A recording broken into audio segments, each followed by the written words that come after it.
I can't think of anything more challenging, stretching, testing, and at the same time more fulfilling than trying to build an intimate marriage. In reality, at least for me, it hasn't all been just roses. It's more like a rose garden. There's going to be lots of thorns there amongst the roses. Welcome to the Get Your Marriage On podcast. I'm your host, Dan Purcell, a Christian marriage and intimacy expert and coach. I'm on a mission to help couples have the best sex and most emotionally intimate marriages possible. Our episodes cover topics you've always wondered about and are packed with practical advice designed to help you take your marriage to the next level. My friend Robert recently got me interested in getting a new home gym, and I bought it, got it installed recently, and it's been a blast. This particular home gym is fancy. It's computerized resistance. And what it does is it senses your current strength level and sets the weights automatically to your current level. So as you do your workouts and as you get stronger, it senses that and will gradually add more weight to it as you do your workouts. Not only that, it automatically takes into account what your goals are, what your target muscles are, where you're weak and where you need strengthening. And it automatically builds out a smart workout plan for you with on the video, live coaches walking you through the various workouts and everything. And it's all there in line to help you kind of achieve your goals. It's been also really fun to see my teenage kids get really interested in fitness. And it's fun to see them wanting to increase their own individual strength scores. I bring this up because I've been thinking a lot about resistance and how resistance is needed for us to grow stronger. Today, I just want to get really honest with you and talk about marriages and why they're really difficult sometimes. Frankly, marriages take a lot of work. A wedding may have just been a day, but building a marriage, especially an intimate marriage, is a lifetime pursuit. And let's be honest, there's a lot of pain and suffering that goes on inside of a lot of people's marriages. And I can't think of anything more challenging, stretching, testing, and at the same time more fulfilling than trying to build an intimate marriage. In reality, at least for me, it hasn't all been just roses. It's more like a rose garden. There's going to be lots of thorns there amongst the roses. There's going to be weeds to pull. There's going to be rainstorms. And like any rose garden, it requires a lot of tending, fertilizing, and just waiting. And that's what makes the flowers that bloom that much more precious. For normal people, married life isn't about continual bliss. I love this quote from Gordon B. Hinckley. He says, "Anyone who imagines that bliss is normal is going to waste a lot of time running around shouting that he's been robbed. Most putts don't drop. Most beef is tough. Most children grow up to be just people. Most successful marriages require a high degree of mutual toleration. Most jobs are more often dull than otherwise. Life is like an old-time rail journey, delays, sidetracks, smoke, dust, cinders, and jolts, interspersed only occasionally by beautiful vistas and thrilling bursts of speeds. The trick is to thank the Lord for letting you have the ride." We don't talk a lot about marriage problems, frustrations, and the difficulties of building a marriage worth having. And I've pondered why there's so much resistance and opposition and challenges and frustrations and difficulty when it comes to building a marriage. And these are some of the things I want to talk about on the podcast episode today. First, why is there so much opposition and pressure and resistance? Why is it so hard to build an intimate marriage? I believe God's design for us is to be happy. He really wants us to be happy. It's happiness and joy is the design of our creation, I believe. And there's a path that leads to it. And I heard someone once say that life is 50-50, meaning 50% happy, 50% sad, or the emotions we experience are about 50 of the positive and 50 of the negative. And I've really pondered that for a while, and I think he's right, because it makes sense that there has to be opposition in all things. If not so, there would not be happiness, because you can't have happiness without knowing sorrow. You can't experience joy without knowing sadness. You can't experience peace without experiencing conflict. In other words, if you want more peace, joy, and happiness, you need to be willing to endure more sorrow, sadness, and conflict in order to work through it and work for it. Just as you can't expect to build muscles without resistance. I like this proverb. It says, "Smooth seas do not make skillful sailors." So, a lot of times, the experiences we go through, especially the difficult ones, can actually make us stronger, and there's something we can learn from all of them. The trick is to be realistic about them. I think on this podcast and other marriage podcasts that I listen to, sometimes we kind of paint this story that everything is roses, there are no thorns, everything is fine. But the reality is that's not the case in most people's normal marriages. And let me be honest with you, just because I have a marriage podcast and my wife and I create intimacy and sex apps, we host retreats, we offer a coaching program, doesn't mean that we're free from normal marriage and intimacy challenges ourselves.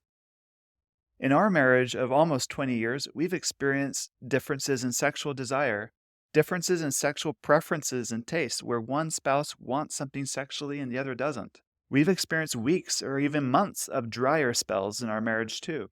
And we've experienced ruts. We've had times of not knowing what we don't know getting us in trouble. We've experienced struggles with attraction and finding sexual desire. Entrepreneurship puts a lot of pressure on marriage, and so does homeschooling. And we do both. So, yeah, we get it.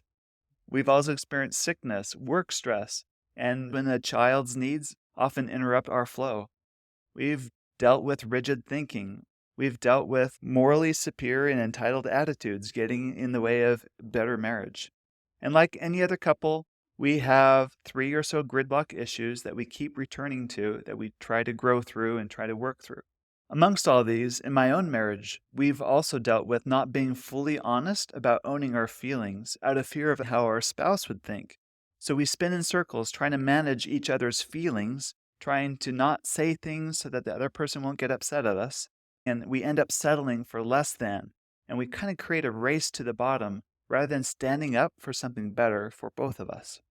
As I reflect on these things, I've realized that I actually have learned far more from my failures in my marriage than my own successes.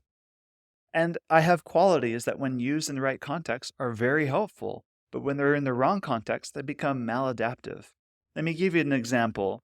Years ago, I sold my business, and it didn't go as planned. And I handled it the best I knew how in that situation, but looking back, there was a lot of things I would have done differently that would have been a better outcome for me and for my clients and other things. You just learn from your mistakes, is what I'm saying. In fact, this very podcast you're listening to, in a way, is me documenting my journey as I learn what it takes to build an intimate marriage in my marriage. And I'm grateful that you've decided to come along for the ride and learn right along with me. You can probably tell from some of the topics I address from time to time where I'm actually really struggling in my own marriage and where I'm actually looking for insight to help me overcome my own struggles. Recently, I've been reflecting on some of the own struggles in my own marriage and some of the things I've learned from it and grown through it. Here are just a few examples. At the risk of being really vulnerable here, I want to share with you some things. The first is I've quit making it my wife's problem that I sometimes have lower sexual desire. I've opened up and been honest with her about these things. In fact, when I'm really willing to open up and own it as my own problem to deal with, I find that sexual desire comes flooding back. I'm more open to share my fantasies with her. And she, in return, because she's an amazing person, she plays in that space with me, and it's a real aphrodisiac to have a life partner like that.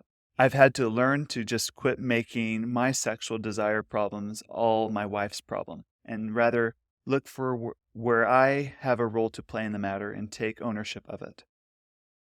Another is there are times I haven't given her honest credit for her sexual growth like I'd like to think. Sometimes I like to play the martyr. Sometimes I'm not very honest in all my ways that I deal with her when it comes to our sexual relationship.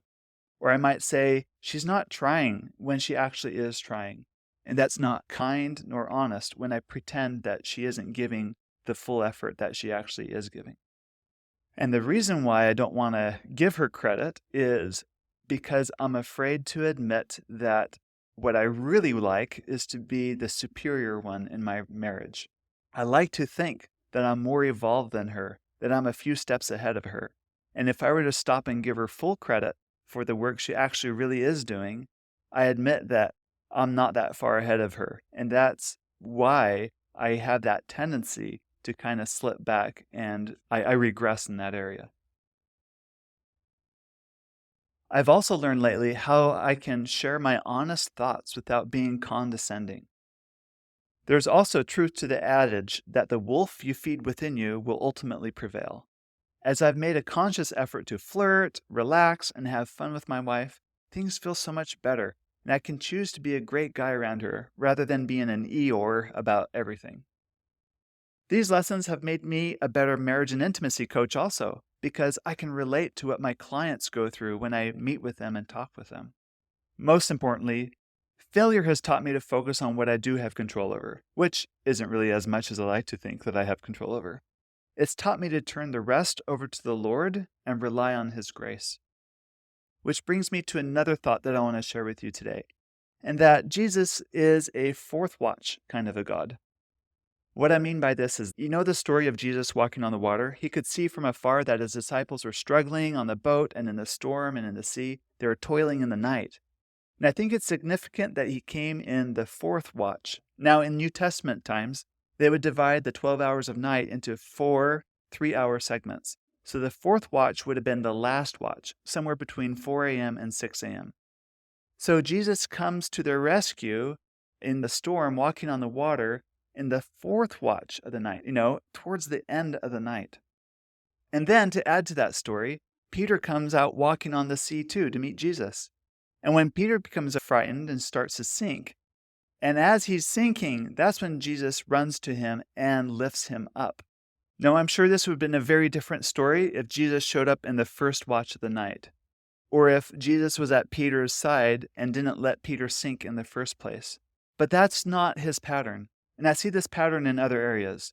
For example, when the children of Israel were fleeing from Egypt, it wasn't like the Red Sea was already open and parted, ready for them to, go on dry ground. In fact, they were trapped between the Red Sea on one side and Pharaoh's armies on the other side. And that just at the right moment, the Lord parted the Red Sea so they could escape. Also, I think of this story in the Old Testament with Elijah being sent to the widow of Zarephath.